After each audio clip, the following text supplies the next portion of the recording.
کا 52 ان آیات کے حوالے سے گفتگو کر رہے تھے، تو ہمارا عنوان تھا زوجات النبی یا ازواج النبی، اور اس میں جو ہماری پچھلی نشست تھی اس میں ایک بنیادی ضابطہ ہمارے سامنے یہ آیا تھا کہ قرآن اصل میں مونوگیمی یعنی وحدت زوج یعنی ایک خاوند اور ایک بیوی،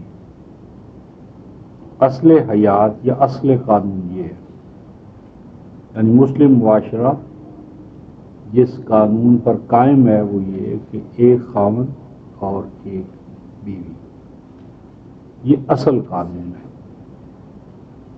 اس کے بعد ہنگامی حالات، وہ جنگ سے پیدا ہو، وبا سے پیدا ہو، کوئی حوادث آ جائیں کہ جن کے نتیجے میں جو مسلم معاشرہ ہے اس میں یہ کیفیت پیدا ہو جائے کہ عورتیں بڑھ جائیں اور مرد گھٹ جائیں۔ عام طور پر یہ حالات جنگ کی وجہ سے پیدا ہوتے ہیں، اور یہ کوئی مسلمانوں کے ساتھ خاص نہیں، اقوام عالم میں ہمارا مشاہدہ یہی ہے کہ چونکہ زیادہ تر جنگوں میں جو حصہ لیتے ہیں، پارٹیسپیٹ کرتے ہیں، وہ مرد ہوتے ہیں، جنگی حالات کا مقابلہ مرد کرتے ہیں، تو ان کے پھر شہید ہو جانے کی وجہ سے یا مقتول فی سبیل اللہ ہونے کی وجہ سے یا مر جانے کی وجہ سے معاشرے میں یہ ایک ہنگامی صورتحال پیدا ہوتی ہے کہ عورتیں بڑھ جاتی ہیں اور مرد گھٹ جاتے ہیں۔ اور قریب ترین ہمارا مشاہدہ پچھلی 2 عظیم جنگیں 1914 تا 18 اور پھر 1939 تا 1945، ان یعنی جنگوں میں بھی ہم نے یہی دیکھا، اور اس صورتحال کو 2 قوموں کو یعنی جرمنوں کو اور برطانوی، ان 2 کو، انگریزوں کو اس کا مقابلہ کرنا پڑے سچویشن کا۔ تو چونکہ ان کے تو دین نہیں، اولاً تو وہ دین حیات کو جو بھی ان کا تھا کرسچینٹی، وہ پہلے ہی اس کو تج چکے تھے، یعنی سیکولر زندگی اختیار کر چکے تھے، مذہب ویسے ہی پرائیویٹ معاملہ تھا۔ اور ایک اس کی وجہ یہ ہے کہ مذہب کا جو ان کا تصور تھا، اگرچہ یورپ کہتا تو آج مونوگیمی ہے، لیکن حقیقتاً یہ ہے کہ اگر وہ اپنے نبی کے نمونے کو فالو کریں تو ایک بیوی کا تصور بھی نہیں ہے، کیونکہ بقول ان کے مسیح علیہ السلام نے تو شادی نہیں کی تھی، شادی سے قبل ہی ان کو اللہ تعالیٰ نے آسمانوں پر اٹھا لیا، تو ان کے ہاں تو نبوت کے حوالے سے ایک بیوی کا بھی تصور نہیں ہے، نمونہ نہیں ہے۔ اور دوسرا اس سے بدتر نمونہ کیا ہے کہ اگر ایک دفعہ شادی ہو جائے تو کسی قیمت پر طلاق ہی نہیں ہو سکتی، خواہ یہ فیصلہ افریقین کا غلط ہو اور وہ ایک دوسرے کو دیکھنا بھی نہ چاہیں، اور ہزار وہ کہتے ہیں بس اب طلاق نہیں ہے، یعنی اناجیل کی روح سے طلاق کا تصور بھی۔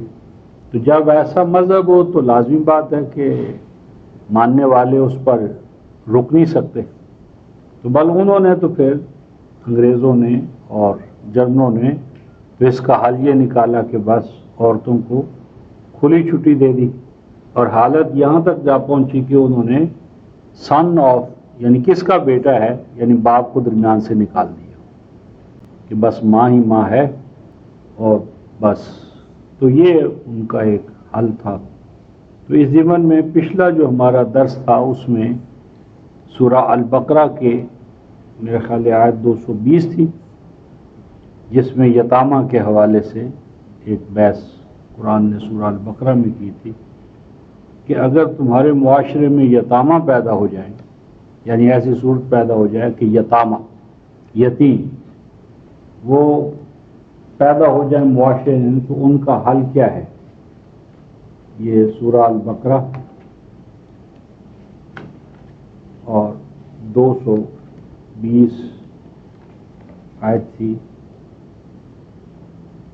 جس میں یہ ارشاد فرمایا کہ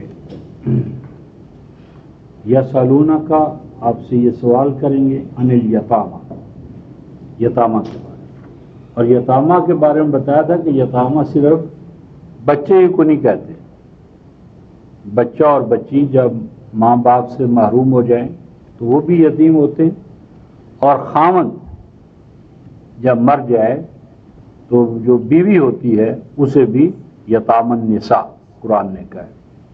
تو الیتامہ سے مراد صرف مرد بچے ہی نہیں ہیں، بچے، بچیاں اور ان کی مائیں یعنی بیوائیں، بیوہ جو ہے تو ان کو بھی ہم الیتامہ کے اندر شامل کر سکتے ہیں قرآن کی نہیں، باپ کو ایامہ کا ہے، یعنی اگر ایسا ہو کہ خاوند جو ہے وہ رہ جائے اور بیوی مر جائے تو اس کو ایامہ کا ہے، اور ایامہ ہوں یا یتامہ ہوں دونوں کے نکاح کے لیے سورہ سورہ نور کی آیت 32 میں دونوں کے بارے میں احکام ہیں کہ دونوں صورتوں کے اندر ان کو یہ جو جنسی جذبہ ہے اس کی تسکین کا قانونی انتظام ہونا چاہیے، اور وہ نکاح ہے۔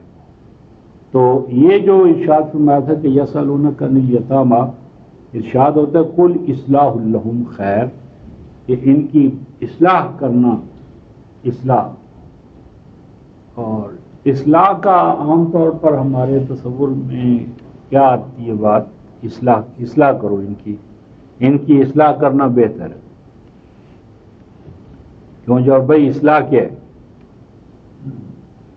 حقیقت میں تعلیم و تربیت سے، یعنی اصلاح ہمارے ذہن میں تو کچھ اس طرح کی بات آتی ہے کہ جس طرح کوئی چیز جو ہے وہ یعنی نیکی یا بھلائی، اصلاح جو ہے وہ کسی چیز کا جو فنکشن ہے نا، وہ فنکشن کہ وہ انجام نہ دے سکے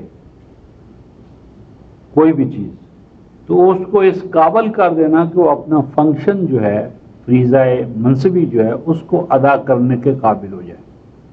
مصلح کا معنی یہ ہے کہ جس طرح کہ آپ مثلا گاڑی آپ کی رک گئی تو مکینک کے پاس ہم گئے تو مکینک اس کی اصلاح کرتا ہے، یعنی وہ جو نقص یا کمزوری ہوتی ہے اس کو دور کر دیتا ہے۔ تو اگر ان کا وہ کمزور ہو، کمزوری ان کی کیا ہے؟ یتیم کی کفالت سے محروم ہونا، کفالت یعنی ماں یا باپ کفیل تھے، تو اگر ان کی تم کفالت کا انتظام کرو تو اس معاشرے کی مجموعی بھلائی ہے۔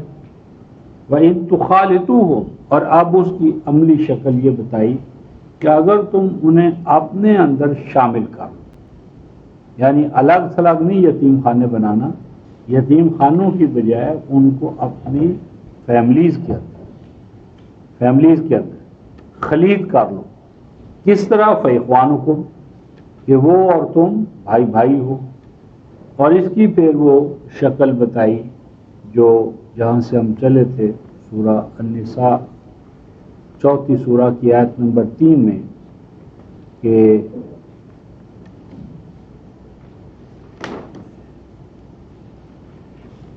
وَإِنْ خِفْتُمْ أَلَّا تُقْسِطُوا فِي الْيَتَامَى فَانكِحُوا مَا طَابَ لَكُم مِّنَ النِّسَاءِ مَثْنَىٰ وَثُلَاثَ وَرُبَاعَ، فرمایا کہ اگر تمہیں یہ خوف لاحق ہو کہ یتاموں کے باب جو حکم ہم تمہیں 220 میں دے چکے ہیں کہ تم ان کو اپنے گھروں میں لے آؤ، اب اگر گھروں میں یتامہ کو لائیں تو تمہیں ڈر ہے کہ ان کے جو حقوق ہیں ان کی ادائیگی میں ہم انصاف نہیں کر پائیں گے، یعنی ہماری بیوی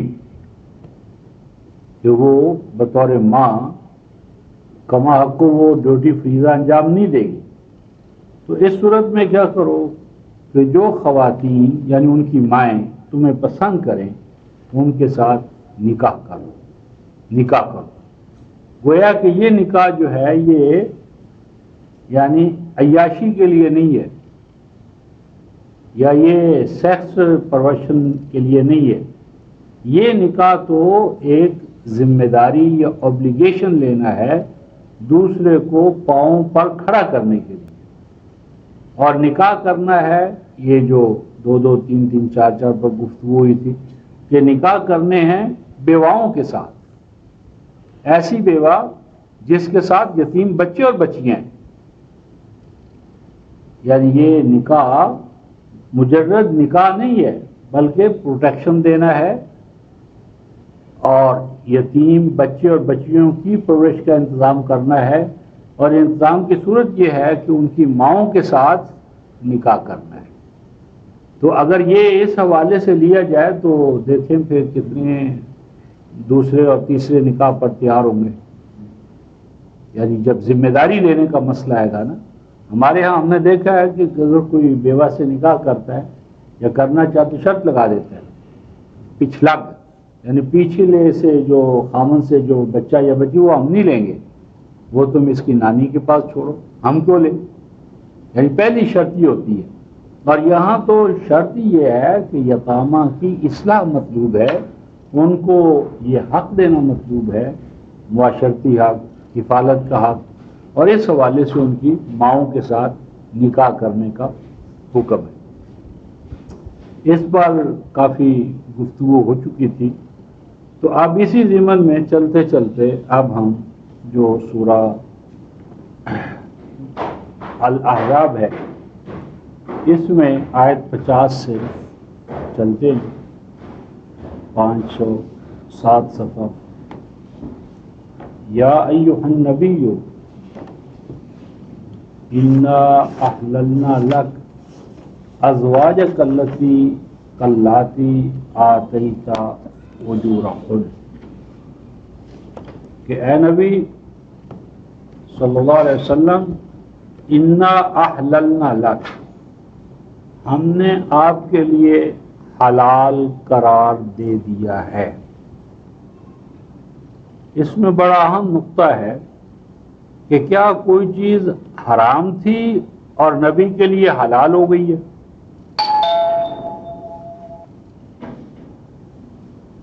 کہ اگر یہ آیت نہ آتی تو وہ حرام تھی، اور اس آیت نے اس حرام کو آ کر حلال قرار دیا.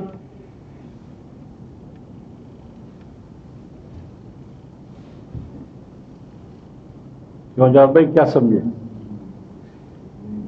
بات ہے کہ اس کا مطلب ہے کہ پہلے حرام تھی، یہی تو سمجھا جائے گا. یعنی اس کا اگر یہ مطلب لیں کہ پہلے ایک چیز حرام نہیں تھی نعوذ باللہ من ذالک، اور اب اس آیت کے بعد اس کو حلال قرار دیا جا رہا ہے، ایسی بات نہیں ہے.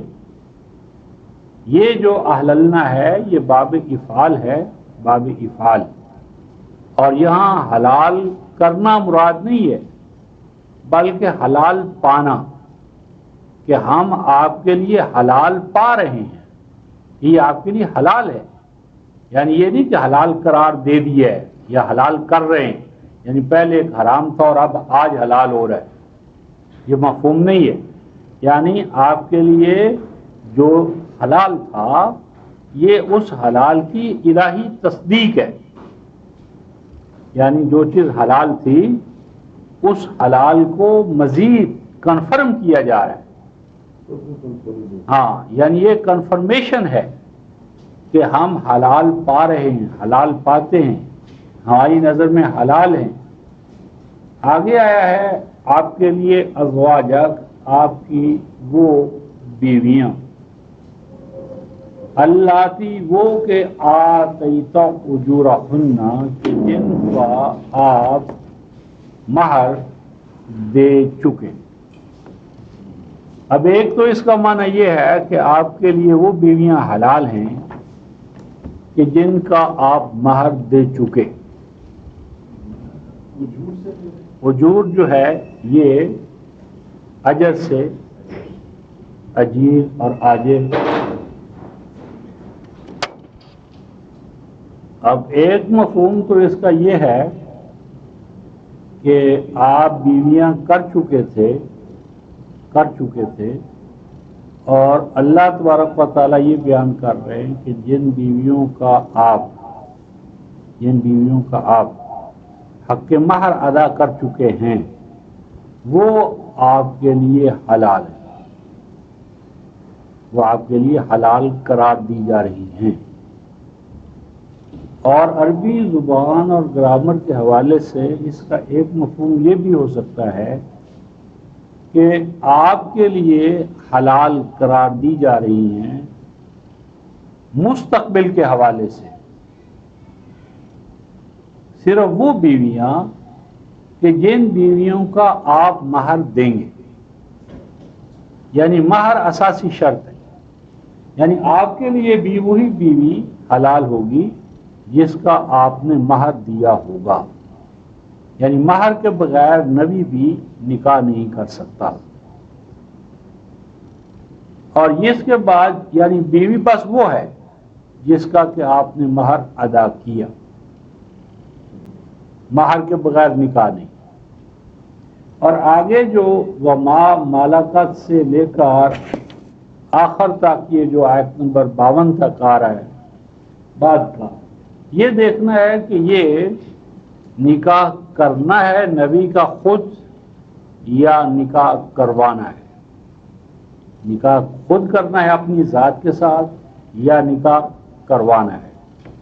اس ضمن میں ہم نے ایک اصول یہ سمجھا تھا قرآن سے کہ سورہ الاحزاب اس کا مرکزی عنوان کیا ہے، سورہ الاحزاب کا مرکزی عنوان کیا ہے، وہ سینٹرل آئیڈیا کیا ہے جس پر یہ پوری سورہ گھومتی ہے، آربٹ یا مدار جس پر یہ پوری سورہ گردش کر رہی ہے، یاد ہے اجاز بھائی یا نہیں؟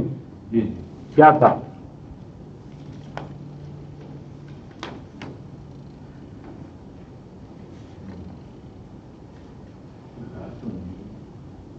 نہیں یہ ہاں سب سے پہلی بحث میں یہ بات آئی تھی، اور وہ یہ تھی، یہ سورہ احزاب کی آیت 6، النبی اولا بالمؤمنین من انفسہم وازواجہ امہاتہم، نبی کی حیثیت امت میں باپ کی ہے،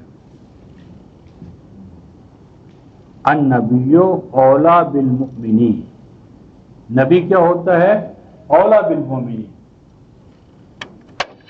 النبی اولا بالمؤمنین من انفسہم، اس کا عنوان ہے نبی کی ولایت، من انفس ان کی اپنی ذات سے، یعنی نبی کا جو امت پر حق ہے اور امت کا جو نبی پر حق ہے وہ اتنا زیادہ ہے کہ باپ پر وہ لائبلٹی نہیں ہے جو نبی پر ہے آپ کے بیٹے بیٹی،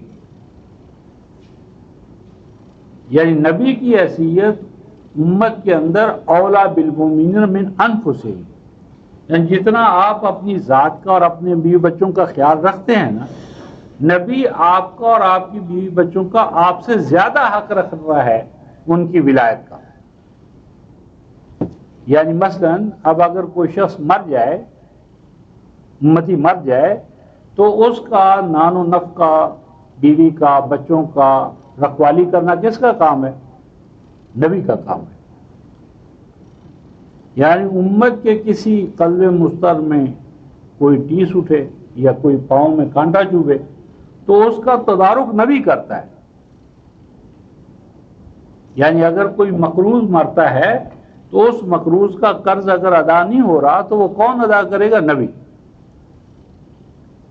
یعنی یہ ہے جس وقت ایک نظام حیات کے طور پر ہوگا۔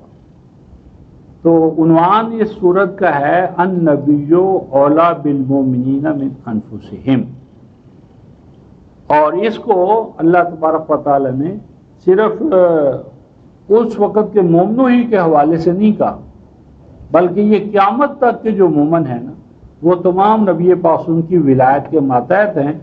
ہاں آپ کی زندگی میں آپ ولی ہیں، اور آپ کے بعد آپ کے خلفاء، یعنی آپ جس نظام حیات کو لے کر آئے ہیں وہ نظام حیات اولا بالمؤمنین انفسہم۔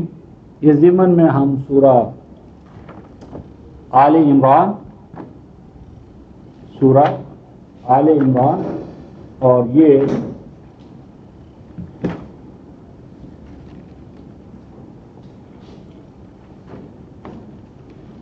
آیت 68 ہے، یہ 70 صفحہ ہوگا غالباً۔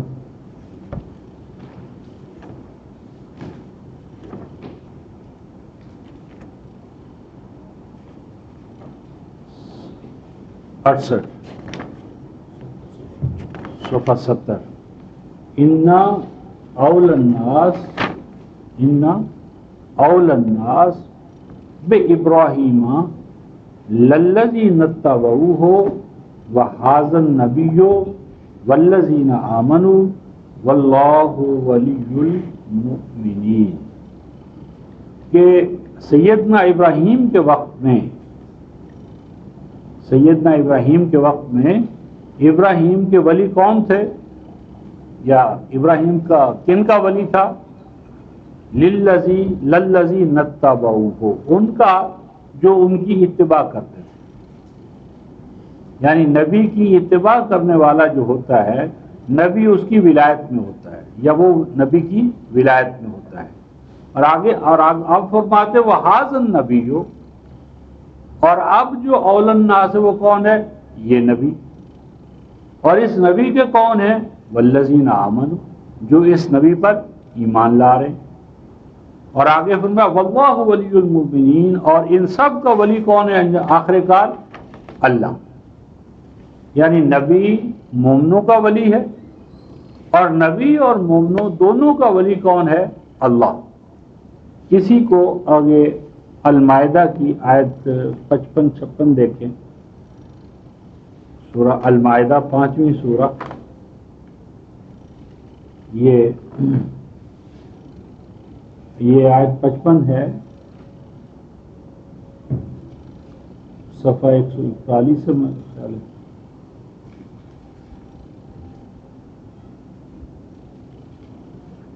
آیت 55 انما ولیکم اللہ ورسولہ والذین آمنوا الذین یقیمون الصلاۃ ویؤتون الزکاۃ وهم راکعون ومن یتول اللہ ورسولہ والذین آمنوا فإن حزب اللہ هم الغالبون۔ فرمایا گیا کہ بلا شبہ انما ولیکم اللہ، بلا شبہ تمہارا ولی اللہ کی ذات ہے، اور پھر اس کے بعد تمہارا ولی کون ہے؟ رسول۔ پھر یہ ولایت کن کو ملتی ہے؟ ایمان والوں۔ اللہ ولی، رسول ولی، ایمان والے ایک دوسرے کے ولی۔ اور ایمان والے کون ہیں؟ جو اقامت الصلاۃ کرتے ہیں، ایتاء زکوٰۃ کرتے ہیں، وہم راکعون، اور وہ ہر وقت احکام الہیہ کے سامنے جھکے رہتے ہیں۔ اور بلا شبہ جو کوئی اللہ کی ولایت میں آ جائے، اس کے رسول کی ولایت میں آ جائے، اور ایمان والوں کی ولایت میں آ جائے، فَإِنَّ حِزْبَ اللَّهِ هُمُ الْغَالِبُونَ، تو اس ولایت کا نتیجہ یہ ہے کہ اللہ کی یہ جماعت ہمیشہ غالب رہے۔ یعنی اگر وہ مغلوب ہو رہے ہیں تو اس کا مطلب ہے کہ انہوں نے اس ولایت کے تصور کو چھوڑ دیا ہے، جو ایمان والے ایک دوسرے کے ولی، کارساز، حاجت روا، مشکل کشا، ایک دوسرے کے دکھ درد میں براہ راست شریک، تو جب تک یہ ایک دوسرے کے ہم ولی رہیں گے تو اس کو قرآن حکیم نے کہا کہ یہ کیا ہے؟ یہ غالب جماعت ہے۔ اور جب ولایت چھوڑ بیٹھے، ہر شخص اپنے دکھ درد میں اور خوشی میں اور باقیوں کے ساتھ اس کا تعلق نہ رہا، تو مغلوبیت کا دور شروع ہو گیا۔ اس ضمن میں ایک آیت اور دیکھ کر آگے چلتے ہیں، سورہ الانفال آیت نمبر 72۔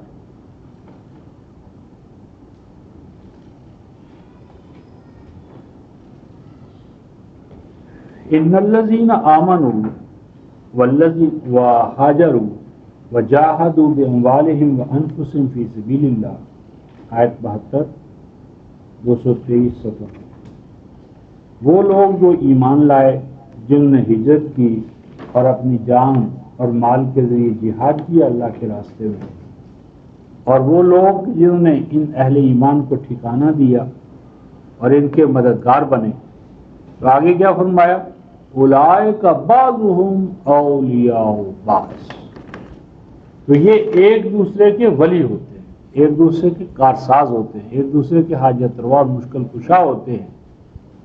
اور فرمایا کہ یعنی یہ جو ایمان والوں کی ایک دوسرے کے ساتھ ولایت ہے، یہی ولایت آگے چل کر کہاں آ جاتی ہے؟ رسول پر، اور رسول ہو جاتا ہے النبی اولا بالمؤمنین من انفسہم، یعنی نبی کی جو ولایت ہے وہ ماں باپ سے، خاوند سے، بیوی سے سب سے بڑھ کر ہے۔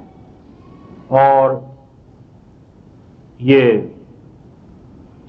ضابطہ تھا۔ تو یہ سورہ جو احزاب ہے اس کا اصل عنوان ہے ولایت النبی، نبی کا ولی ہونا ایمان والوں کے لیے، وہ مرد ہوں یا عورتیں۔ تو اب اس کے بعد جو زیر بحث آیت تھی ہمارے سامنے، آیت 50، اس میں عام طور پر یہ تصور لیا گیا ہے کہ اس میں نبی پاک صلی اللہ علیہ وسلم کی بیویاں جو ہیں وہ ان کی تعداد بتائی گئی ہے، اور ہم سمجھتے ہیں کہ نبی کی بیویوں کی تعداد بتانے کی بجائے وہ تو ایک ہی آیت ہے، یعنی آیت کا حصہ ازواجک اللاتی آتیت اجورہن، اور اس کے بعد جو ہے وہ دراصل نکاح کرنے کا مسئلہ نہیں ہے بلکہ نکاح کروانے کا مسئلہ ہے، اور نکاح کروانے کے حوالے سے یہ سارے احکام ہیں، یعنی ولایت النبی کے یہ احکام ہیں، نہ کہ پرسنل شادیاں کرنے کے۔ یہ تو اس آیت کو دیکھنے کا ایک اینگل یا زاویہ نگاہ ہے۔ ابھی ہم اس کو فی الحال ذرا دیر کے لیے الگ رکھتے ہیں اور اسی مفہوم کو لے کر چلتے ہیں جو عام ہمارے ہاں رائج ہے۔ اب ازواج کا جو ہے کہ جن کو آپ نے مہر ادا کر دیا وہ آپ کی بیوی ہیں۔ اچھا، اب ازواج جو ہے رفقا محترم جمع کا صیغہ، جمع کا، اور عربوں کے ہاں جمع جو ہے وہ کم از کم کہاں سے شروع ہوتی ہے؟ 3 سے۔ اچھا، اب یہ جو ازواج کی جن کا آپ مہر ادا کر چکے، یہ 3 تو ماننی پڑیں گی جمع کے حوالے سے۔ آگے جو آتا ہے وہ ما ملکت یمینک، اور وہ آپ کی بیویاں کہ جو ملک یمین کے حوالے سے ہیں، اس کی بھی کوئی مطلب ہے، کوئی نہ کوئی مصداق ہوگا۔ اچھا، اب سوال یہ کہ یہ جو ملک یمین میں رسول کی بیوی بنے گی، کیا اس کے لیے حق مہر نہیں ہوگا؟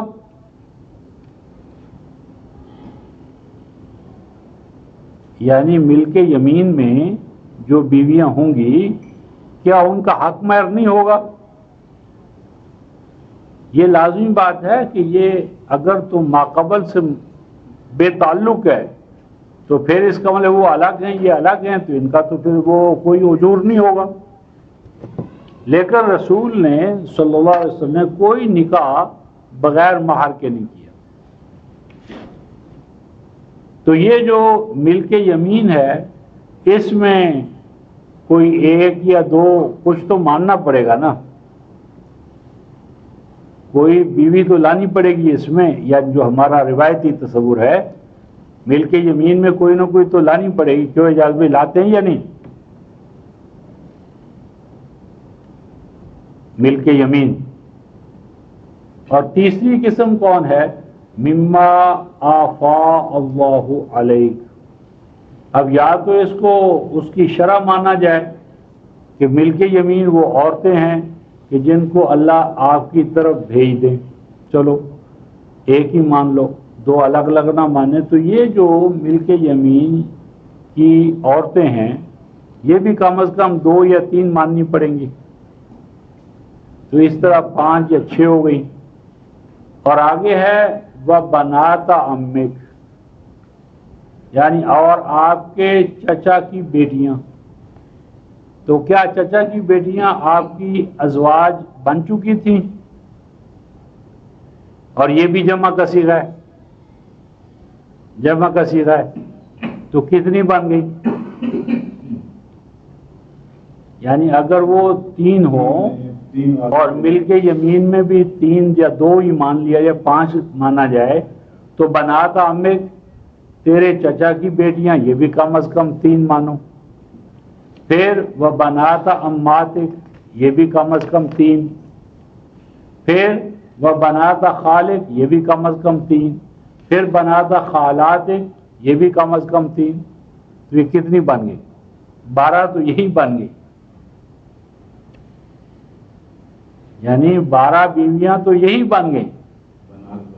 ہاں بنات ہی میں، یعنی ام کی بھی بنات ہیں، امات کی بھی ہیں، خالات کی بھی ہیں، خالات کی 12 تو یہی بن گئی نا، 3 3 6 3 9 3 12، اور پہلے مل کے یمین میں کم از کم 2، اور پھر ازواج میں کم از کم 3، تو 12 2 14 اور 3 17 تو یہی بن گئی۔ ہاں یعنی اگر وہ تصور لیا جائے تو کم از کم 17 تو یہاں بن گئی۔ اور پھر جو روایات ہیں ان کے اندر ایک تو یہ فیصلہ کن بات ہے کہ جو نبی پاک صلی اللہ علیہ وسلم کی جب وفات ہوئی ہے تو اس میں اختلاف ہے کہ اس وقت آپ کے پاس کل کتنی بیویاں تھیں، کوئی 9 کہتے ہیں اور کوئی 11، یعنی ایک روایت ہے کہ وہ 9 تھی 29، اور ایک روایت ہے کہ وہ 11 تھی۔ لیکن اگر ہم 9 کو بھی بھول جائیں، 11 کو بھی بھول جائیں اور وفات یافتہ کو بھی شامل کر لیں تو بھی 17 نہیں بنتی۔ اور ابھی آگے جو آ رہا ہے وَامْرَأَةً مُؤْمِنَةً إِنْ وَهَبَتْ نَفْسَهَا لِلنَّبِيِّ، اس کی ایک الگ بنانی پڑے گی، یعنی یہ، اور پھر یہ جو سارے کا سارا نظام ہے آگے پھر آ رہا ہے، یہ ابھی آگے آئے گا نا آیت نمبر 52 میں، لا يحل لك النساء من بعد ولا ان تتبدل بهن من ازواج ولو اعجبك حسنهن الا ما ملكت يمينك۔ اس کا ترجمہ یہ کرتے ہیں اور نہ ہوگی حلال آپ کے لیے اس کے بعد کوئی عورت، یعنی اس حکم نامے کے بعد اب آپ کے لیے کسی اور عورت سے نکاح کرنا حلال نہیں ہوگا، اور نہ یہ حلال ہوگا کہ آپ ان میں سے کسی کو طلاق دے دیں اور طلاق دینے کے بعد اس کی جگہ پر کسی اور کو لے آئیں، یعنی مطلق عورتیں حرام۔ نمبر 2، اس پر بھی حرام کہ کسی کو طلاق دے دیں اور پھر اس کی جگہ پر لے آئیں۔ اور آگے اگرچہ آپ کو اس کا مادی اور معنوی حسن کتنا ہی پسند کیوں نہ آئے، اور آگے الا ما ملکت یمینک، ہاں اس کا عام ترجمہ ہمارا یہ ہے، ہاں یہ عورتیں بھی حلال نہیں عام، اور کسی کو تبدیل کرنا بھی حلال نہیں، ہاں آپ کے لیے حلال ہے ملک یمین۔ تو سوال یہ ہے کہ جو ملک یمین ہے وہ نساء میں نہیں ہے، یعنی جو حکم ہو رہا تھا لا یحل لک النساء من بعد، اب اس کے بعد تو آپ کے نساء ہی حرام ہے، نساء حلال نہیں ہیں، عورتیں حلال نہیں ہیں، تو کیا ملک یمین جو ہے وہ عورتیں نہیں ہوں گی؟ یعنی ملک یمین میں جو آئیں گی رسول کے نکاح میں، کیا وہ نساء نہیں ہوں گی؟ کیوں جاؤ بھائی؟ جو تمہارے ہاتھ کا مال ہے، یعنی لوڑیوں کے بارے میں نہیں، یعنی وہ نساء نہیں ہے، تو وہ تو کہہ رہا تھا کہ لا یحل لک النساء من بعد، کہ اب کوئی اور عورت آپ کے لیے حلال نہیں ہے، اور یہاں پر النساء پر الف لام ڈالا ہے اور جمع کا صیغہ ہے، یعنی امرأہ نہیں کہا، یعنی اب آپ کے لیے النساء جو ہیں وہ حلال نہیں ہے۔ النساء میں چھوٹی ہو، مہاجر ہو، غیر مہاجر ہو، ملک یمین ہو یا غیر ملک یمین ہو، کیونکہ عورت ہونے کے ناطے سے لا یحل لک النساء، نہیں حلال آپ کے لیے عورتیں، اور نہ یہ حلال ہے کہ آپ ان عورتوں کو تبدیل کر لیں اور عورتوں کے ساتھ۔ اور آگے جو ہے الا ما ملکت یمینک، اس میں کہتے پھر دروازہ کھول دیا، یعنی یہ تو حلال نہیں ہے لیکن یہ حلال ہے کہ ملک یمین میں جو آئیں وہ آپ اپنے نکاح میں لیتے جائیں۔ تو اس میں تین بنیادی باتیں سمجھنی درکار ہیں رفقائے محترم۔ ایک تو خود نفس ملک یمین کیا ہے، ملک یمین کو واضح ہونا چاہیے کہ قرآن کا تصور ملک یمین کے باب میں کیا ہے، کیونکہ اگر قرآن کا تصور ملک یمین ذہن میں آ جائے تو اس تمام میں وہ جو بنیادی نقطہ ہے ازواج النبی میں ملک یمین، وہ کافی حد تک مسئلے کو حل کر دے گا۔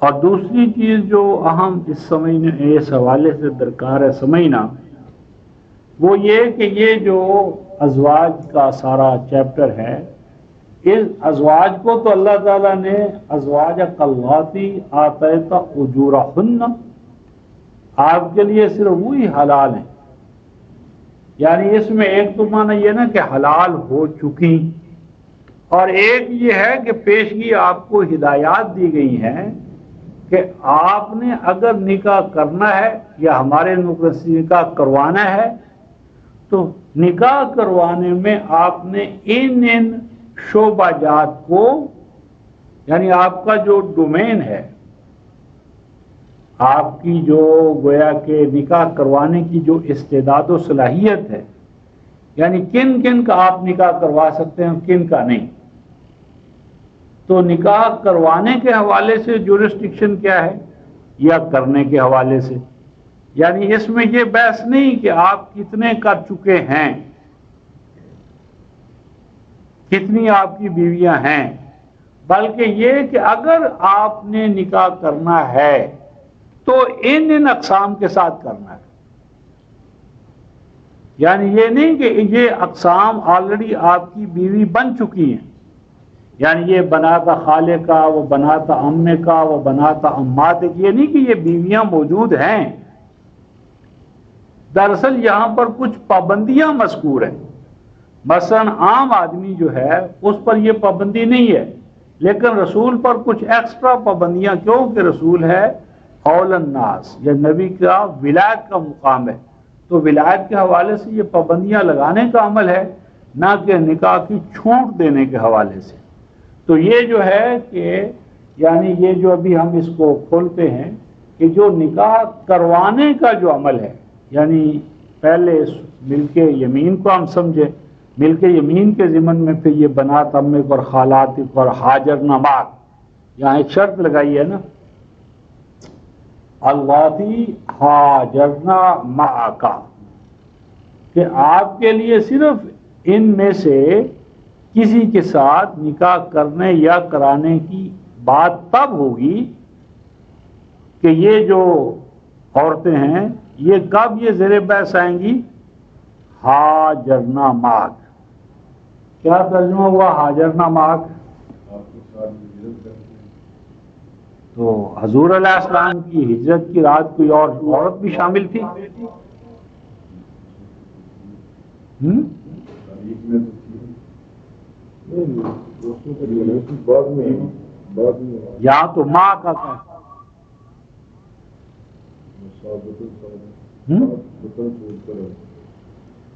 یعنی حاجرنا معک، تو ماں کا آپ کے ساتھ کس نے ہجرت کی تھی؟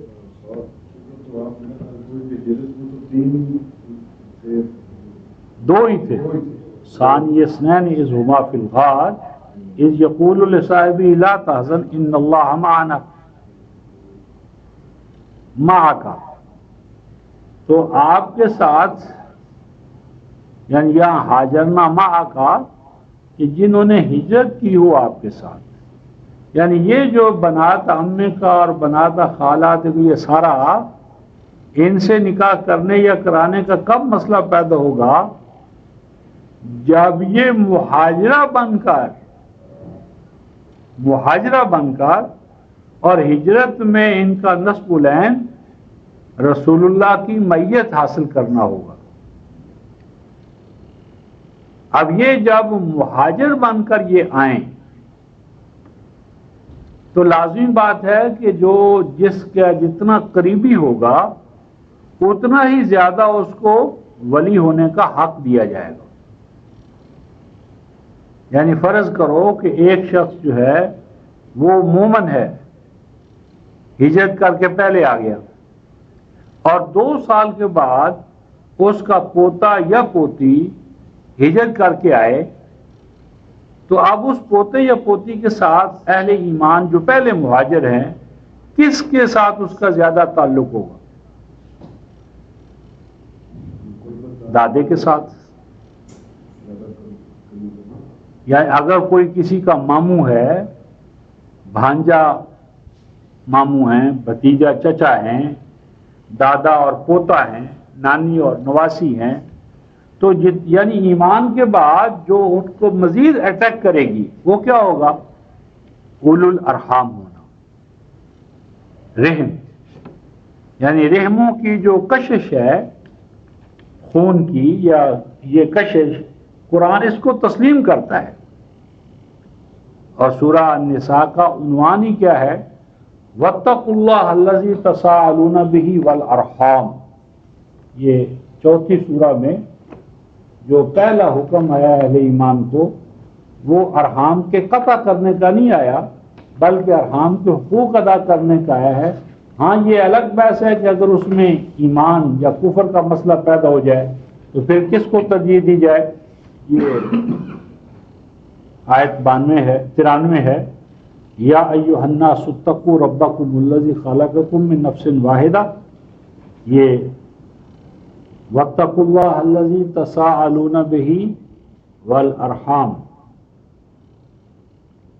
یہ کیا معنی ہوا؟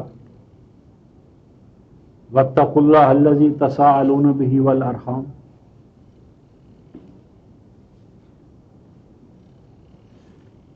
کیا ترجمہ کیا؟ صفحہ 93 سورہ النساء آیت پہلی. اور نے حضرت کی گاڑ سے بھرے جس نے تم کو ایک ہاتھ سے پیدا کیا، یعنی اول سے اس کا جوڑا بنایا، پھر ان دونوں سے کثرت سے مرد و عورت پیدا کر کے پورے زمین پر بنا دی، اور خدا سے جس کے نام کو تم اپنی حاجت براری کا ذریعہ بناتے ہو ڈرو، اور پتہ ہے موت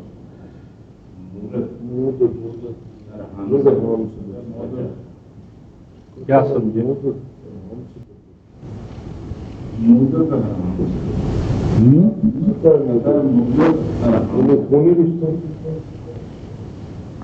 اس کو تو پڑھو مودت، قطع مودت، مودت. تو یہ مودت ہے، تو یہ ترجمے میں کوئی گڑبڑ ہے. یہاں 2 چیزیں فرمائی ہیں کہ اللہ تبارک و تعالیٰ کا تقوی اختیار، یعنی اللہ تعالیٰ کے قوانین سے، نظام سے اپنے آپ کو ہم آہنگ کرو. وہ اللہ الذی تساءلون بہ، کیا معنی؟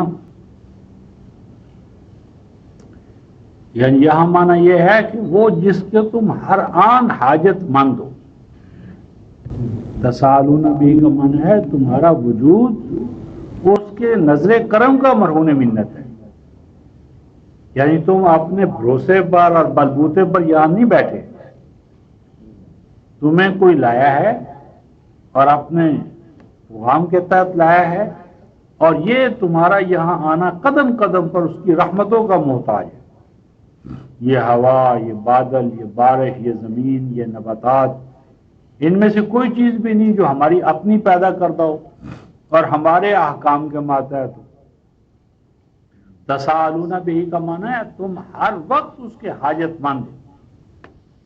حاجت مندی ہے. انتم الفقراء الی اللہ واللہ هو الغنی، اللہ غنی ہے تمہیں سہارا دینے والے، اور تم ہر آن اس کے سہارے کے محتاج ہو. تو اس اللہ کے ساتھ اپنا جوڑ جوڑو. اور اللہ کے بعد کیا ہے؟ والارحام، رحم. رحم سے تعلق جو قائم ہوتا ہے نا، رشتہ. خون کا رشتہ، ماں اور باپ کا رشتہ، بھانجے اور بھتیجے، یعنی یہ جو رشتے جس کی اساس خون ہے، اس خون یا نسل کے رشتوں کو قرآن تسلیم کرتا ہے، بلکہ معاشرت قرآنی جو اس کی اساس ہی یہ ہے، اولو الارحام، یہ ایک دوسرے کے ولی بنتے چلے جائیں گے۔ یعنی جو شخص وفات پائے تو اس کے وارث جو بنیں گے نا، وہی درس اس کے اپوزٹ ہوگا۔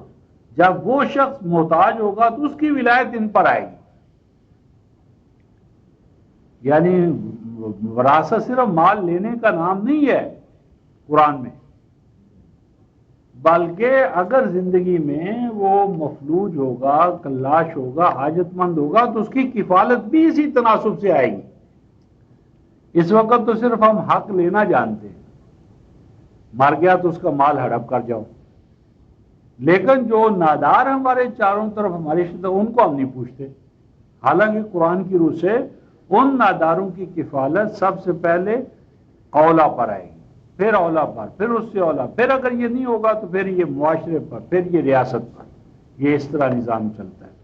تو ارحام جو ہے نا، اولی الارحام، یہ رشتے جو ہیں، تو میری بات ہے کہ جب ہجرت کر کے ایک شخص آئے گا تو سب سے پہلے، یعنی اس کا ایک باپ ہے، پہلے چچا ہے، ماموں ہے، دادا ہے، نانا ہے، تو لازمی بات ہے کہ اس کی طرف اس کی ایک کشش ہوگی، اور وہ تب ہی ہوگی۔ یعنی ایمان بھی اپنی ذات میں ایک بہت بڑی کشش ہے، لیکن جہاں ایمان اور خون دونوں اکٹھے ہو جائیں گے تو وہاں اس میں مزید اٹریکشن پیدا ہوگی۔ تو اب اگر نبی کی یہ جو چار، یعنی کوئی نبی کی خالہ ہے، اس کا ماموں ہے، ماموں، یہ جو چچا ہے، یہ جو کفالت ہے وہ نبی پر ہے، لیکن اس کے بعد، یعنی اگر اس کی ایک خالہ زاد، اس کا ماموں ہے، ماموں، یہ جو چچا ہے، یہ جو چار رشتے بتائے، اگر ان میں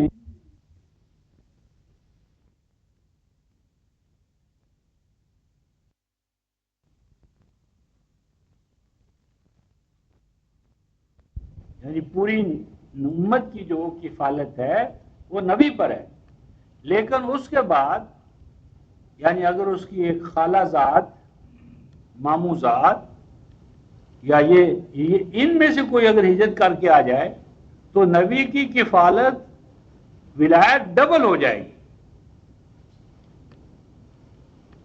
نبی کی کفالت ڈبل ہو جائے گی، یعنی ایک تو بوجہ مہاجرہ، اور دوسرا مزید برآں اس کے ساتھ جو ایک خونی رشتہ ہے اس حوالے سے، یعنی یہ ڈبل نسبت جو ہے اس کے ساتھ قائم ہو جائے گی۔ اب یہ جو اس طرح کی مہاجرات آئیں گی، اب ہمارا عام تصور تو یہ ہے کہ نبی ان کے ساتھ نکاح کرے، اور ہم اس کا مفہوم یہ سمجھتے ہیں کہ نبی ہے ولی، یعنی ایسی خواتین کو جو نکاح کروانے کا جو عمل ہے، کیونکہ نکاح کروانے میں اولیاء کا عمل دخل ہوگا، اور اگر کوئی شخص ہے وہ اپنی بیٹی کا یا کسی اور رشتہ دار کا نکاح غلط جگہ پر کروا رہا ہے، کسی لالچ میں آ کر یا دھونس میں آ کر، تو اس نکاح کو روکنا بھی نبی کا کام ہے۔ یعنی وہ جو بنات النبی ہیں، نبی کی بیٹیاں، وہ صرف نبی کی جسمانی بیٹیاں ہی نہیں ہیں، پوری امت کی بیٹیاں جو ہیں وہ نبی کی بیٹیاں ہیں۔ تو ان میں سے کسی کا اگر کوئی ولی جو ہے وہ نکاح کرانے کے دوران زیادتی سے کرے یا حرص یا لالچ میں آ جائے تو اس کا سد باب کرنا بھی اول نبی کا کام ہے، اور نبی کے بعد یہ نظام آگے چلے گا تو یہ اس نظام مملکت کا یہ فریضہ ہے، ڈیوٹی ہے۔ اچھا، میں کہنا یہ چاہتا تھا اعجاز بھائی کہ یہ جو آیت نمبر 50-52 ہے ہمارے سامنے، اور اس میں یہ حکم دیا گیا ہے کہ اس آیت کے نزول کے بعد اب کسی اور عورت سے آپ نکاح نہیں کر سکتے، یعنی ابھی ہم دوسری بات چھوڑتے ہیں، یعنی نہیں حلال آپ کے لیے کسی بھی اور عورت سے نکاح کرنا، یہ لا یحل لکن النساء، یعنی اس حکم کے بعد، اس حکم کے بعد، اس آیت کے آ جانے کے بعد جائز نہیں ہے، حلال نہیں ہوگا آپ کے لیے اور عورتوں سے نکاح، اور نہ ان کو تبدیل کرنا، سوائے ملک یمین کے۔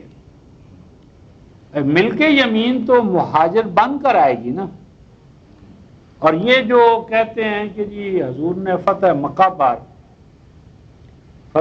پر وہ کیا ہے، وہ جو میمونہ کے ساتھ، جو میمونہ بنت الحارث کے ساتھ جو حضور کی کہتے ہیں بہت قریبی رشتہ تھا، اور ایک یا دو خاوند اس کے پہلے فوت ہو چکے تھے اور بیوہ تھی، تو مکے میں حضور علیہ السلام نے اس کے ساتھ نکاح کیا، حضرت عباس چچا جو تھے ان کے کہنے کی وجہ سے۔ اچھا، اب وہ نکاح کب کیا؟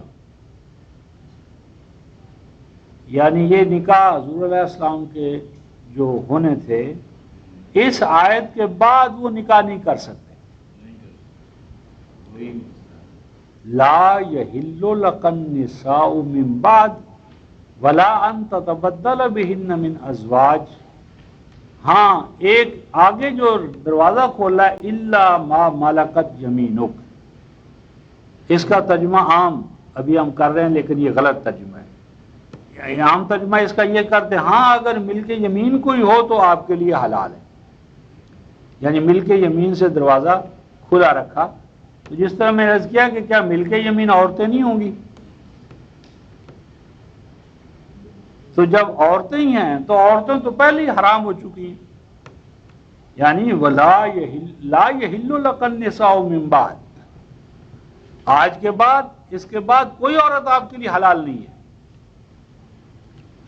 نساء ساری کی ساری حرام ہے آج کے بعد، یعنی وہ گویا کہ ایک سے زیادہ نکاح کرنے کی جو اجازت تھی وہ جن ہنگامی حالات میں تھی، وہ ہنگامی حالات اب ختم ہو گئے۔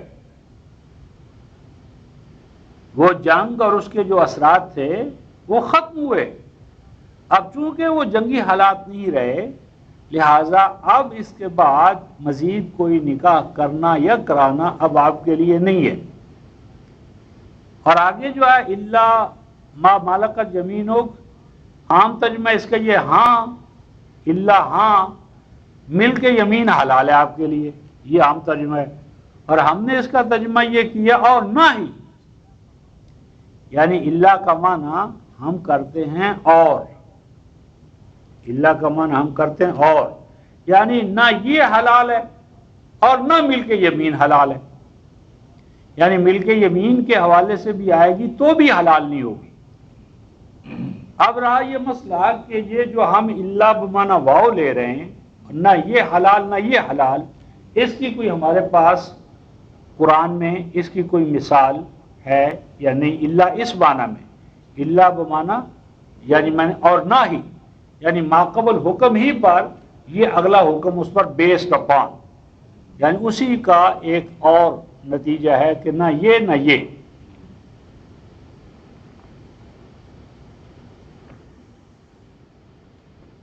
اس ضمن میں ہم سورہ النمل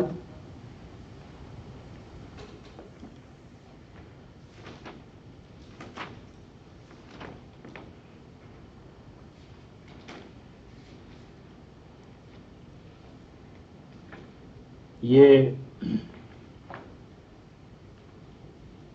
451 صفحہ ہے،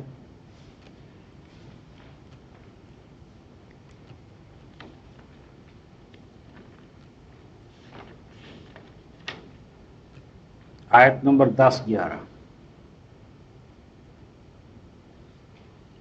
آیت نمبر 10-11۔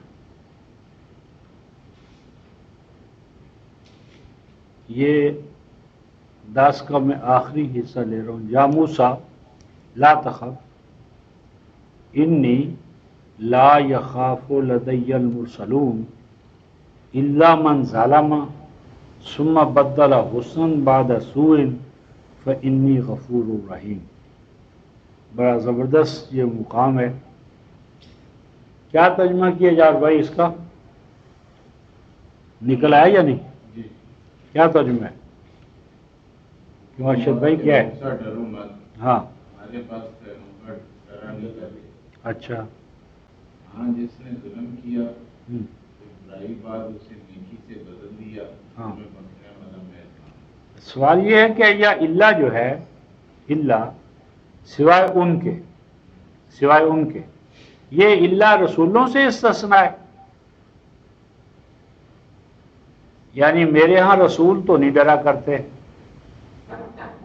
میرے ہاں رسولوں کے لیے خوف نہیں ہے، مگر ان رسولوں کے لیے خوف ہے جو ظالم ہو.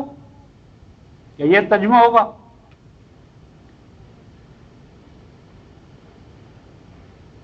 کیا رسولوں میں ظالم رسول بھی ہوتے ہیں؟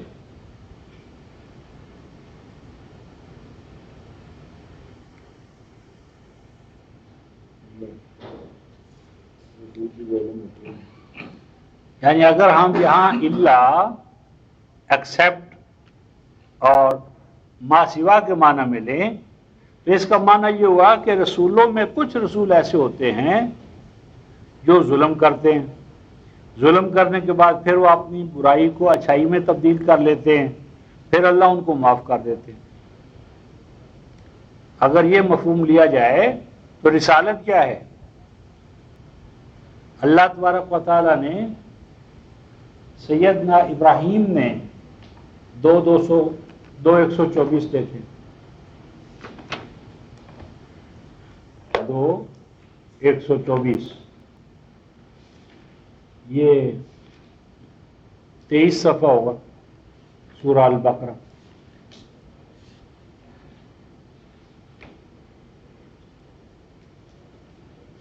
انی جاعلک للناس اماما، کہ ہم آپ کو امام قرار دے رہے ہیں الناس کے لیے. تو کہنے لگے کہ میری ذریت کیا ان میں بھی یہ امامت بمعنی نبوت، میری ذریت جو ہے وہ بھی اسی عہد امامت کو پہنچے گی، نبوت کا عہد. قال اللہ نے فرمایا لا ینال عہد الظالمین، یہ جو نبوت کا عہد ہے اس پہ ظالم نہیں پہنچ سکتا. لا ینال عہد الظالمین یعنی یہ عہد امامت ظالموں کے لیے نہیں ہے. یعنی اگر ہم نبیوں کو پہلے مان لیں کہ وہ ظالم تھے تو وہ دراصل نبوت ہی نہیں رہے گی.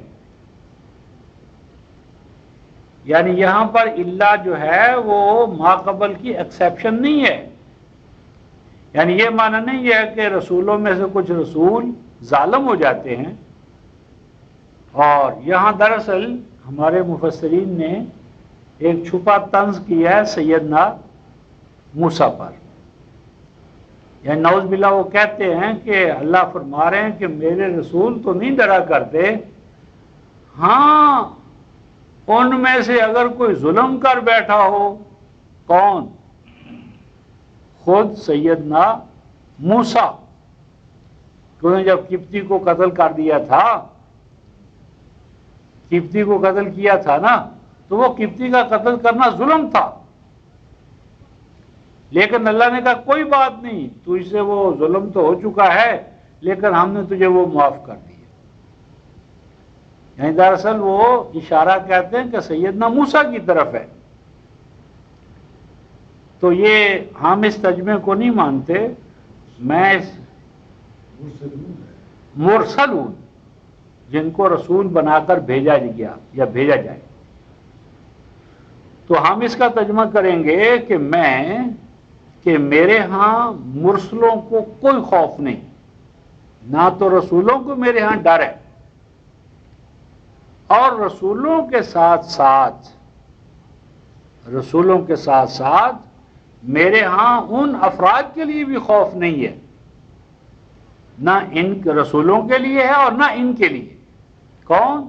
ایسا شخص بھی نہ ڈرے کہ جس سے ظلم تو سرزد ہو جائے لیکن وہ ظلم پر اصرار نہ کرے، توبہ کر لے اور اس ظلم سے بڑھ کر وہ اپنے اندر عدل پیدا کر لے۔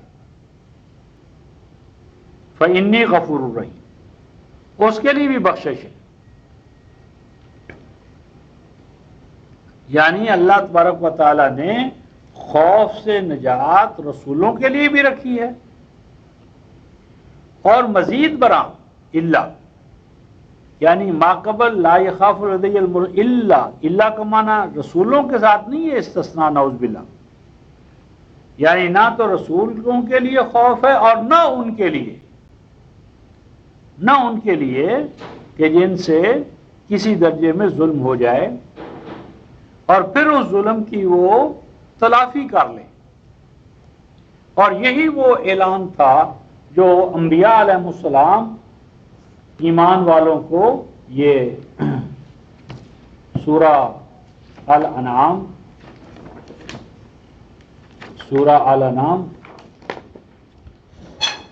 چھٹی سورہ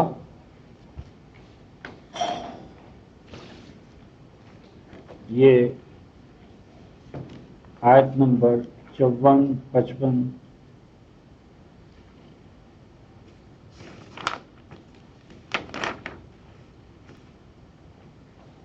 آیت نمبر 54 ہے، صفحہ 161۔ وَإِذَا جَاءَكَ الَّذِينَ يُؤْمِنُونَ بِآيَاتِنَا،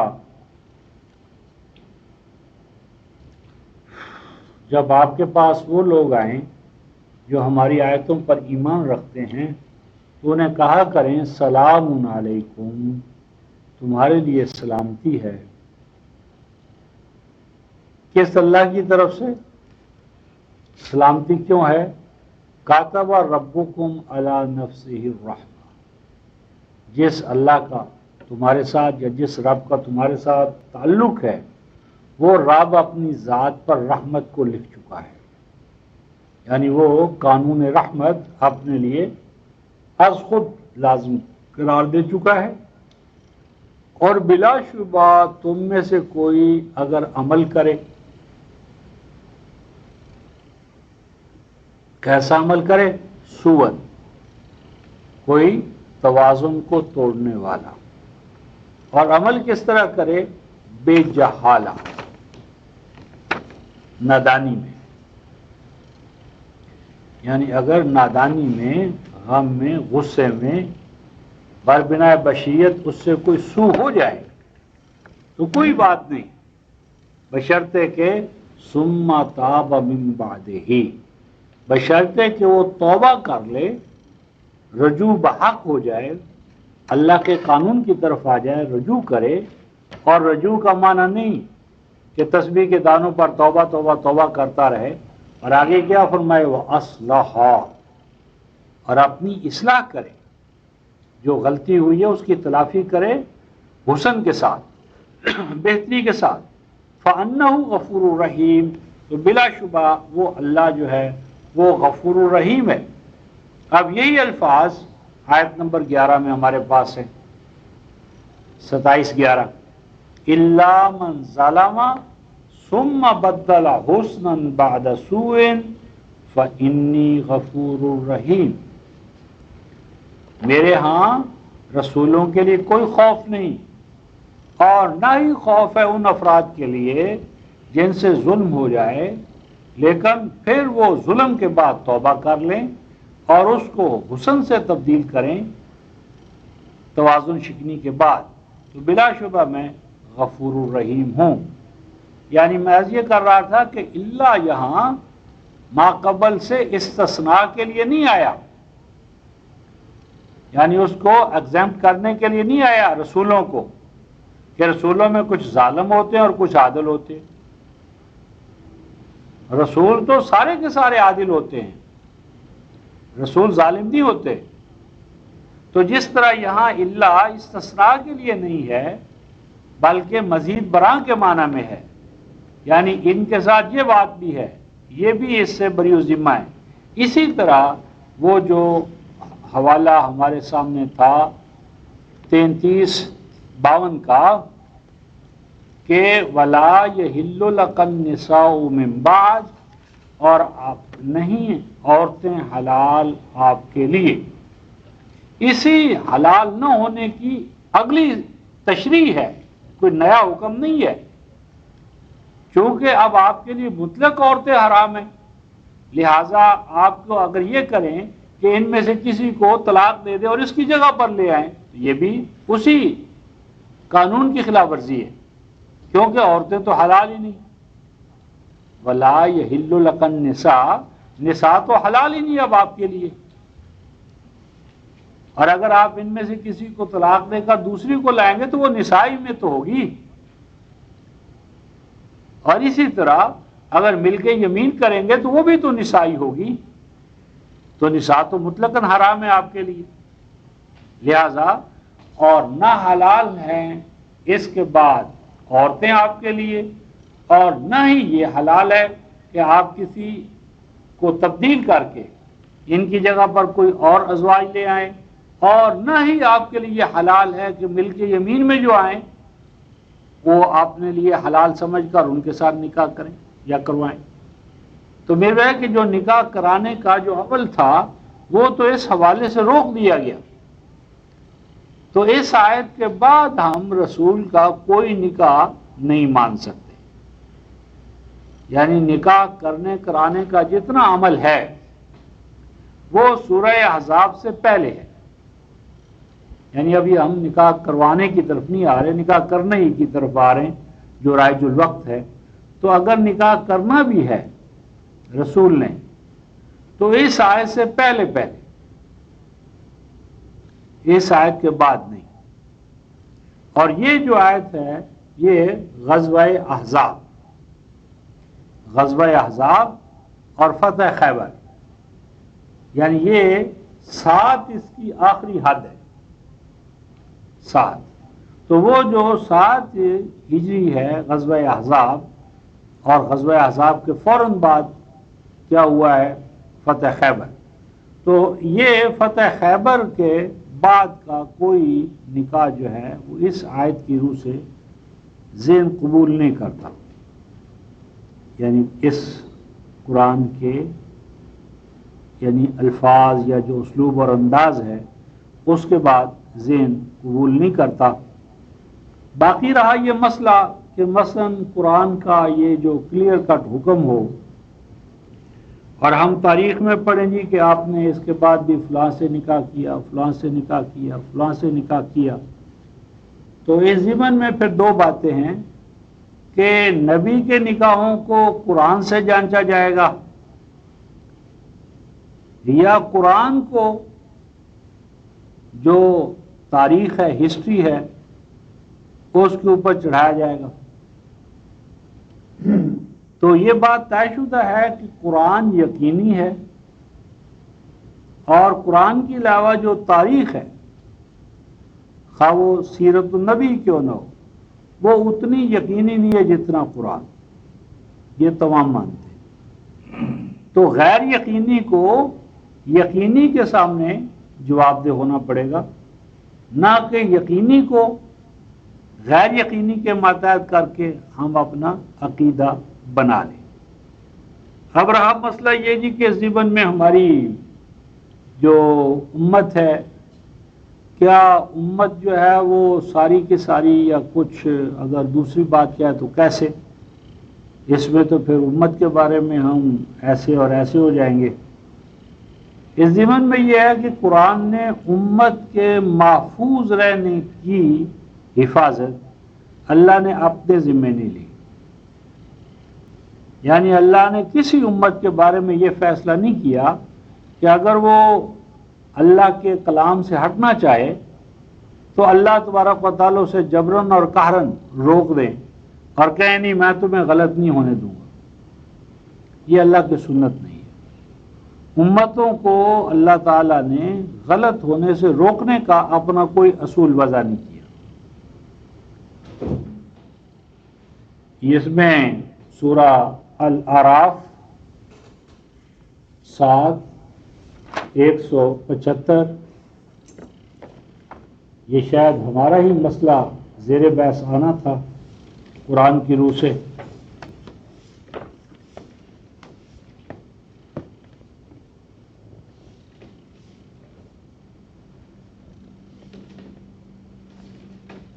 یہ ایک خاص مثال قرآن نے اپنے اندر ریکارڈ کروائی ہے. 175 اور 76.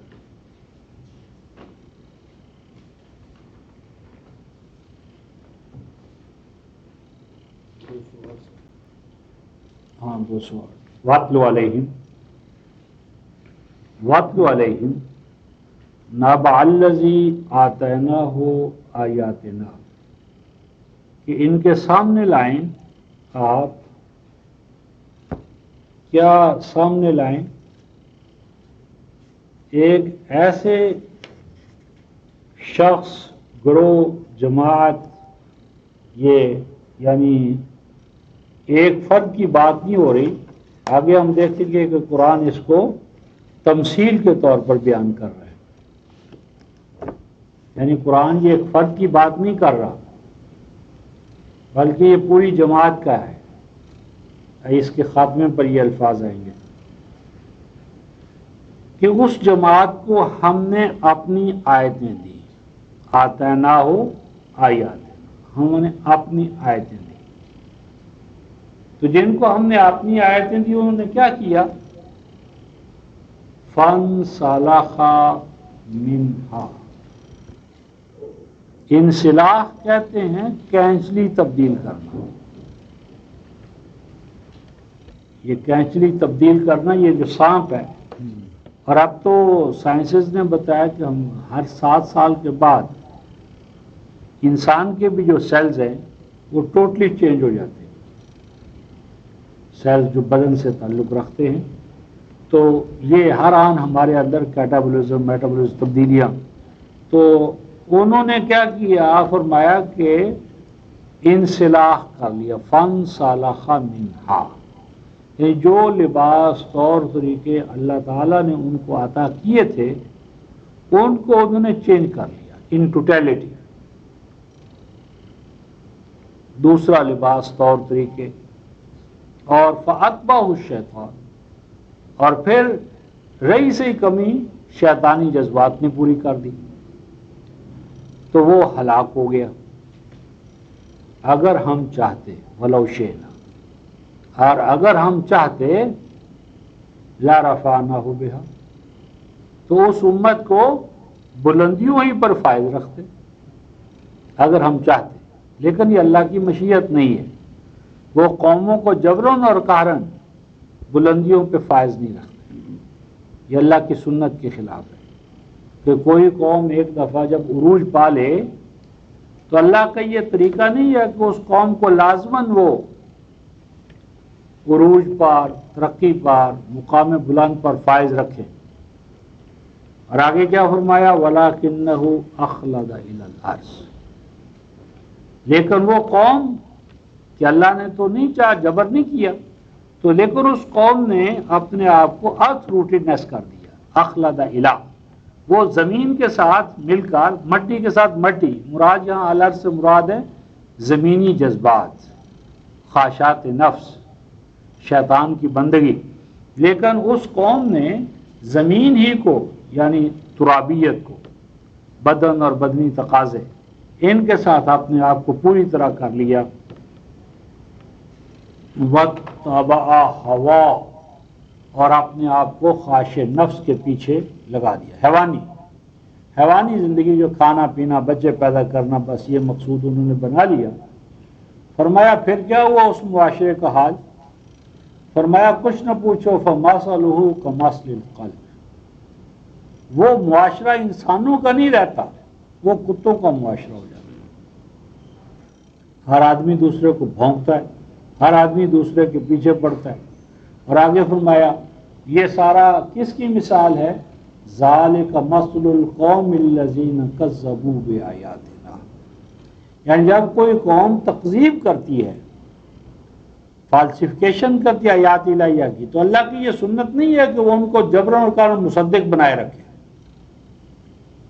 فرمایا کہ یہ حقائق ان کے سامنے پیش کرتے رہو، فاقصص القصص لعلہم یتفکرون، شاید کہ یہ غور و فکر کے ساتھ اپنا رشتہ برقرار رکھیں۔ یعنی میری بات ہے کہ اللہ تعالیٰ کی یہ سنت نہیں ہے کہ وہ کسی قوم کو کتاب دے، آیات دے، اور قوم ان آیات سے ہٹ کر کوئی پروگرام عقیدہ بنانا چاہے تو اللہ ان کے دماغ کو معاف کر دے۔ یہ اللہ کی سنت نہیں ہے۔ اللہ تعالیٰ نے امت کے محفوظ رہنے کی ضمانت نہیں لی، بلکہ اپنے کلام کو محفوظ رکھنے کی ضمانت۔ انا نحن نزلنا الذکر وانا لہ لحافظون 15:9 اور لا یاتیہ الباطل من بین یدیہ ولا من خلفہ 41 یعنی محفوظ رکھا ہے اللہ تعالیٰ نے اپنے کلام کو، تاکہ وہ امت کلام کے ذریعے اپنے آپ کو پرکھے۔ یعنی امت کو کلام سے پرکھا جائے گا، کلام کو امت سے نہیں پرکھا جائے گا۔ یا جب کوئی بات 2 اور 2 4 کی طرح قرآن سے نظر آئے تو تاریخ کو قرآن پر پیش کیا جائے گا، قرآن کو تاریخ پر پیش نہیں کیا جائے گا۔ اس ضمن میں ہم سے قریب ترین امت کون سی ہے رفقان محترم؟ امت نصارہ، قریب ترین، باقی امتوں کو تو چھوڑیں۔ اب وہ قریب ترین امت جو ہے ہم سے، مسیحی قوم، وہ کہتی ہے کہ مسیح علیہ السلام مصلوب ہو گئے، مسیح علیہ السلام کروسیفائڈ، مصلوب ہو گئے، ان کو پھانسی پر چڑھا دیا گیا، اور پھانسی پر چڑھ کر انہوں نے ہمارے گناہوں کو بخشوا دیا، کفارہ ہو گیا ہمارے گناہوں کا۔ اور اس میں کوئی مسیحیوں کا فرقہ نہیں ہے جو اس کا انکار کرتا ہو، پروٹیسٹنٹ، کیتھولک، وائٹ آور سوسائٹی، یعنی روئے زمین کے تمام مسیحی، ان کے فادرز ہوں، سسٹرز ہوں، پوپ ہو، پوپ کے ساتھ جتنے بھی ہیں، وہ سب مانتے ہیں کہ مسیح ہیڈ بین کروسیفائڈ۔ کیوں؟ ہماری سالویشن کے لیے، نجات کے لیے۔ اب وہ نصارہ کہتے ہیں کہ جی ہم کیسے مان لیں کہ جس پر پروٹیسٹنٹ، کیتھولک، فادرز، پوپ سب کا اجماع ہے، تو ہمارا یہ اجماعی عقیدہ غلط ہو سکتا ہے؟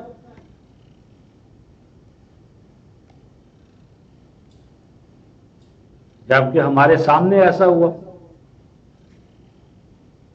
یعنی قرآن تو اس واقعے کے، یعنی 570 میں تو نبی پاک صلی اللہ علیہ وسلم کی ولادت ہوتی ہے، 40 سال نبوت کے شامل کر لیں تو 610 ہو گئے، اور 610 میں مزید کچھ عرصہ شامل کریں تو جو آنے والا 610 سال کے بعد آتا ہے اس واقعے کے، وہ آ کر کہہ دیتا ہے کہ نہیں یہ جھوٹ ہے کہ مسیح کو سولی دی گئی۔ اب وہ کس بنیاد پر ایمان لے آئیں؟ جبکہ ان کا اجماعی عقیدہ ہے کہ مسیح has been crucified، یعنی وداؤٹ اینی ایکسیپشن، کوئی استثناء نہیں ہے اس عقیدے میں پورے نصارہ کا۔ اور پوری ملت یہود کیا کہتی ہے کہ یہ ہم نے مسیح کو کیا کیا ہے؟ قتل کیا ہے۔ انا قتلنا مسیح ابن مریم، ہم نے مسیح کو قتل کر دیا۔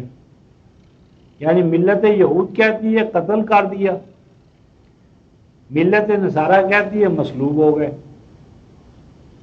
اور ہم 610 سال بعد آتے ہیں، اور ہم پوری ایک آیت نہیں ہے بلکہ 4:157 کے اندر صرف ایک چھوٹا سا حصہ ہے قرآن میں، پوری آیت نہیں ہے۔ سورہ النساء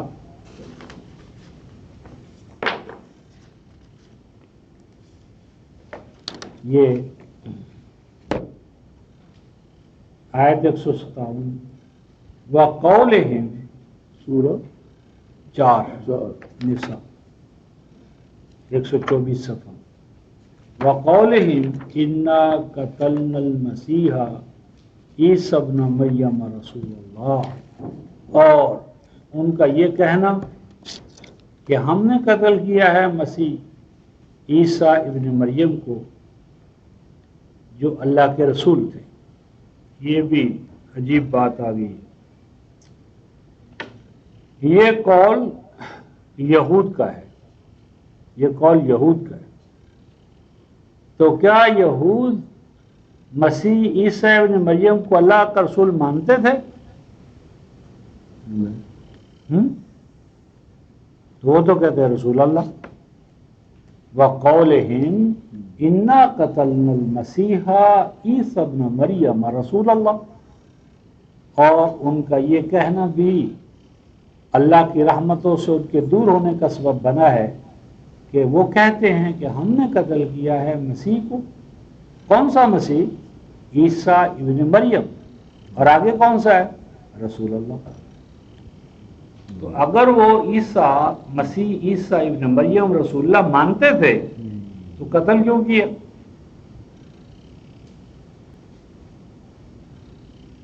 کیوں یاد بھائی ہیں؟ عیسیٰ ابن مریم رسول اللہ، قول یہود کی طرف۔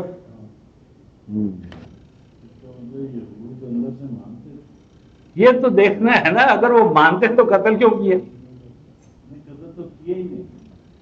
نہیں، وہ تو مانتے ہیں نا، وہ تو بناوٹ ہے، لیکن وہ بناوٹ تو ہم کہہ رہے ہیں نا، قول ان کا تو قول ہے قول کہ ہے، ہاں قول ہے۔ آج بھی یہود روئے زمین پر موجود ہے، وہ کہتے ہیں ہم نے قتل کیے۔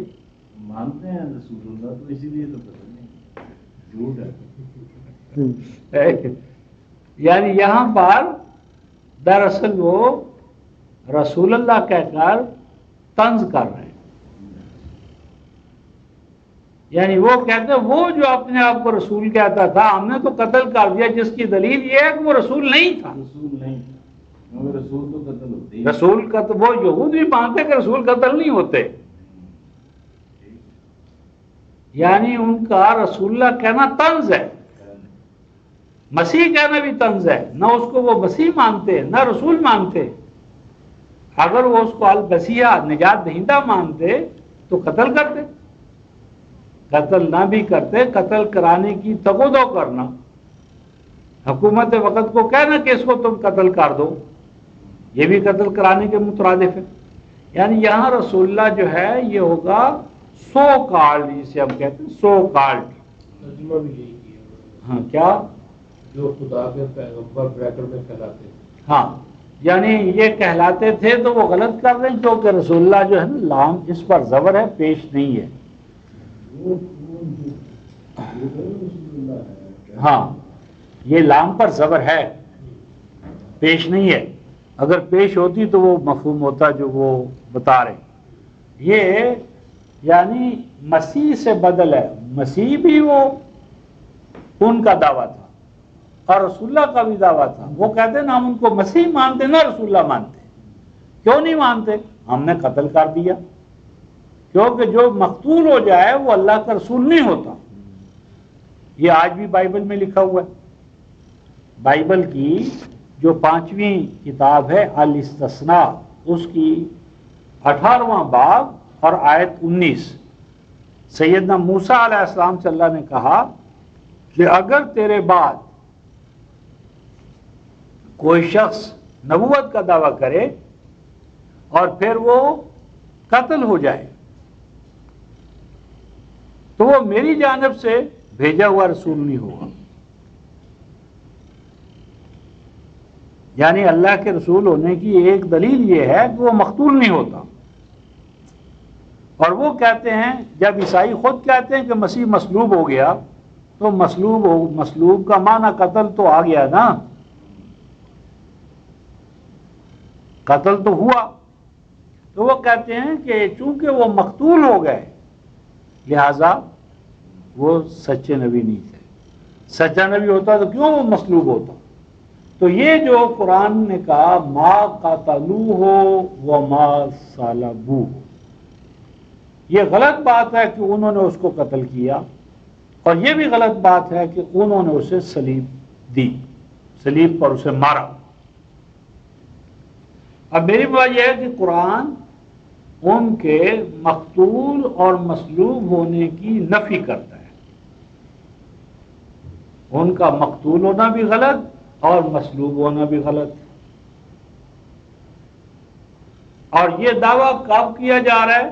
واقعے کے 610 سال بعد۔ اب سوال یہ ہے کہ یہود اور نصارہ آپ کے اس دعوے کو کیوں مانیں جو ان کے اجماعی عقیدے کے خلاف ہے بات؟ یعنی اگر اجماع دلیل ہے، ہم کہتے ہیں نا کہ پوری امت غلط بات پر کیسے اتفاق کر سکتی ہے؟ یعنی کوئی چیز اگر ہم خلاف قرآن ثابت کر دیتے ہیں تو کہنے والے کہتے ہیں کس طرح ہو سکتا ہے تمہارا یہ دعویٰ ہم مان لیں؟ کیا پوری کی پوری امت دوسرے راستے پر چلی گئی؟ ہم نہیں مانتے۔ ہم کہتے ہیں کہ یہ جو تم کہہ رہے ہو کہ تم غلط نہیں ہو سکتے، یہی دعویٰ یہود کا ہے، یہی دعویٰ نصارہ کا۔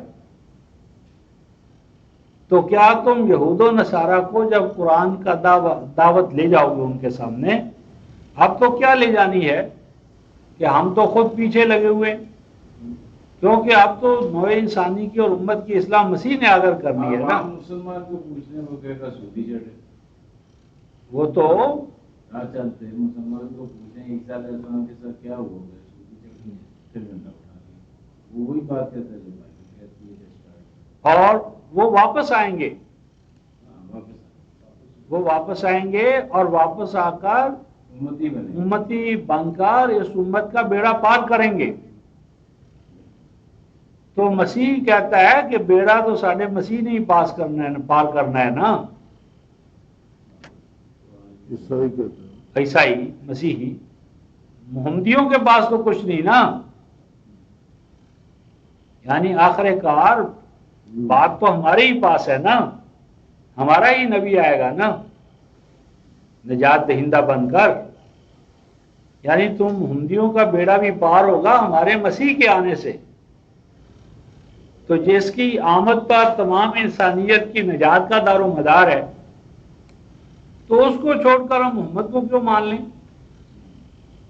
مسلمان یہ کہتے ہیں کہ چونکہ وہ امتی ہوں گے، اس لیے جب یہ کہا گیا نا کہ وہ آخری نبی تو ہو نہیں سکتے، پھر ہاں وہ کہتے ہیں وہ تو امتی کریں گے کیا جب ان کے ساتھ وہ وہی نہیں آئیں؟ سوال یہ ہے کہ جب وہ نبی تھے فل فلیج، سب کچھ نہیں کیا، اس وقت ان نے کیا کیا کہ جب آپ نبوت بھی نہیں ہوگی تو کیا کر لیں؟ وہی نہیں ہوگی، سسٹم ہی نہیں ہوگا گفتگو کا، تو اور اللہ تعالیٰ فرماتے ہیں وَمَا أَرْسَلْنَا مِن رَّسُولٍ إِلَّا لِيُطَاعَ بِإِذْنِ اللَّهِ، نبی رسول تو آتے ہی اس لیے مطاع بن کر آتا ہے، مطیع بن کر تو نبی رسول آتا ہی نہیں۔ تو اللہ تعالیٰ کا قرب اس کو ملا اور قرب کے نتیجے میں اسے نبوت واپس لے لی گئی۔ وہ جو لطیفہ نہیں بنا کے سب آ کر اٹھ کر اس سے مل رہا تھا، اور جب ضیاء الحق کا وقت آیا تو اس نے کرسی نہیں چھوڑی، تو انہوں نے کہا کیوں؟ کہتے کیا جو میری کرسی پر بھی قبضہ کر لیں۔ تو سوال یہ ہے کہ اللہ کا قرب جب مسیح کو حاصل ہوا تو وہ نبی تھے، اور جب قرب کے بعد واپسی کا حکم ملا، نبوت واپس دے دو، نبوت اب تمہارے پاس نہیں رہے گی۔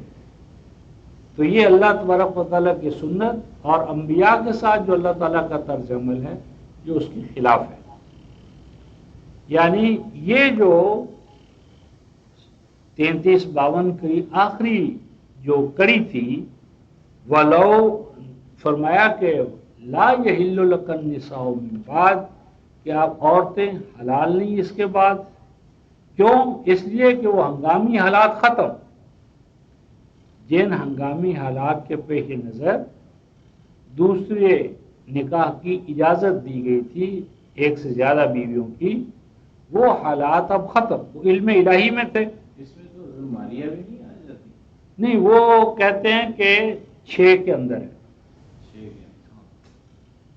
تو یعنی جو غزوہ خیبر سے پہلے پہلے جو نظام ہے نا، اس کی تو گنجائش رکھی جا سکتی ہے، یعنی اس کو قبول کیا جا سکتا ہے. یہ غزوہ خیبر کے بعد کا کون سا؟ نہیں، یعنی غزوہ خیبر سے پہلے ہے، یہ بعد میں نہیں ہے. ہاں، یہ 5 کے اندر اس کو ہے، حد اس کو 6 کے اندر.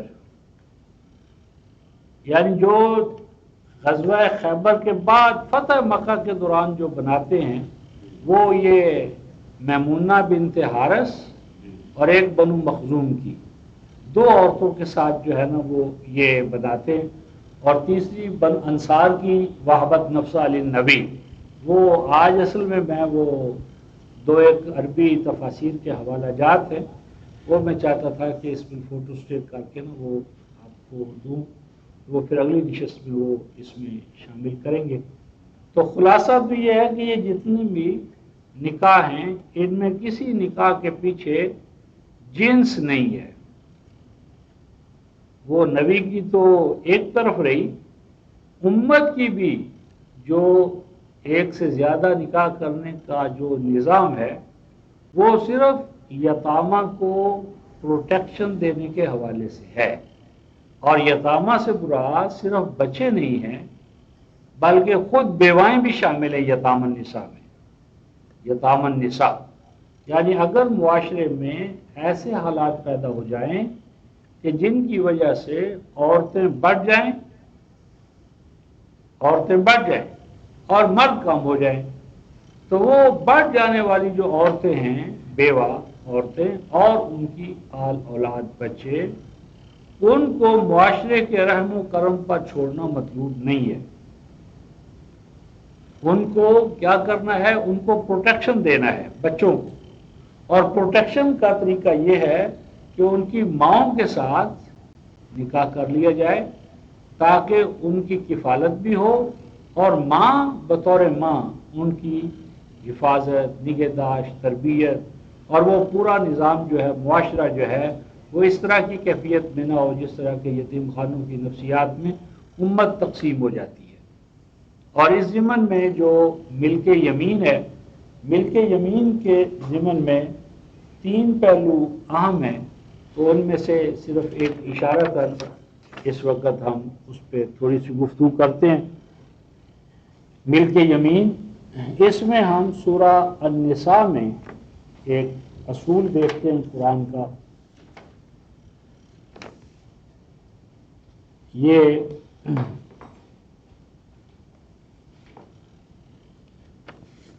سورہ النساء میں غربت والے جو رشتے ہیں ان کا بیان یہ شروع ہو چکا ہے. یہ آیت 22 میں ہے، 4-22 98 صفحہ.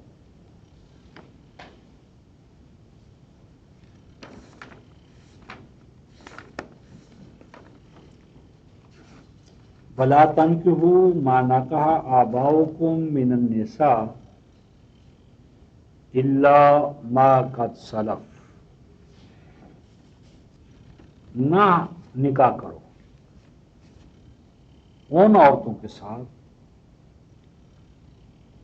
جن کے ساتھ نکاح کر چکے تمہارے باپ یا چچا، یعنی آبا. الا ما سلف، مگر ما سلف. ما سلف کا ایک ترجمہ یہ کرتے ہیں کہ ماضی میں پہلی شریعتوں میں یہ تھا حلال، اب اللہ نے حرام قرار دے دی ہے، تو اس آیت کو بھی بعضوں نے منسوخ بنا دی ہے. ما سلف کا یہ